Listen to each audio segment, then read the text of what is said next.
Give it up for a great friend of Poly Remix, Mr. Billy Tuggle.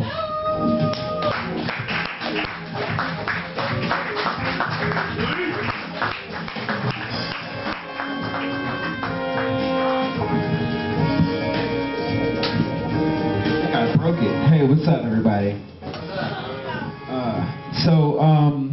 I've been doing this spoken word thing for a little more than a few years, and it's been cool because I come from Chicago's hip-hop scene. I was a graffiti writer and a breakdancer, stuff like that. So as a b-boy, as a graph writer, I've always tailored a lot of my stuff to those people and from those experiences. And when I write about hip-hop, it's not necessarily rhyming. I can MC and I can, write traditional rap lyrics, but I also speak of the culture. So it's interesting that suddenly now that when you have Russell Simmons with Def Poetry Jam, and I think BET's got some show, there's rappers now that want to backlash against poets when it's poets who gave them style in the first place. Maya Angelou, Langston Hughes, the last poets, Gil Scott-Heron. I mean, MCs like KRS-One and Slick Rick, they've always claimed to be poets, and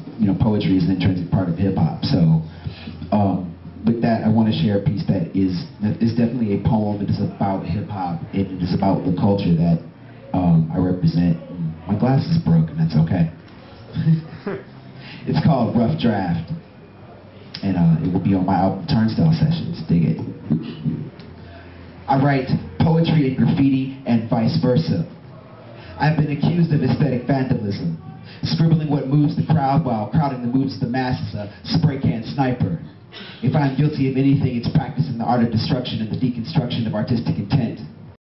I am style on mailboxes, rooftops, and the panels of trains. My name is fame. I leave impressions like Curtis Mayfield. My signature in permanent pilot ink, they say lowering property values. Property has no value and spirit is the only possession. Mine bleeds into 24-hour daydreams and night missions and kaleidoscope visions with 10 numerals, 26 letters, and infinite styles to manifest. Black book sketches become electric parchment with amplified hieroglyphics and then burn themselves into the facade before me. I write poetry and graffiti and vice versa. Once upon the break of dawn, I rocked prose photos and textbooks to bring them to future tense. Couldn't get past while there were no funds for art classes. Them fools over there, they got detention for smoking in the bathroom while my crew got busted for playing tag. They only saw the scratches on the breezeway window, but they still don't know who caught wreck outside the lunchroom. I told the principal that his principal philosophy was whacking to get with the times. He sent me home because I was out of line. His plan backfired. See, he set me free for a 72-hour bombing spree. That night, this kid with unprovoked aggression stepped to me. Just because he didn't know me on sight, he thought he could get with me. Getting up and crossing out my name like victory, but biting my style all the while. Trying to hit the same spots as me. Eventually, he and his boys shadowed me with burners and magnum markers across the city. One-on-one, these terrorist toys didn't deal with my guerrilla calligraphy.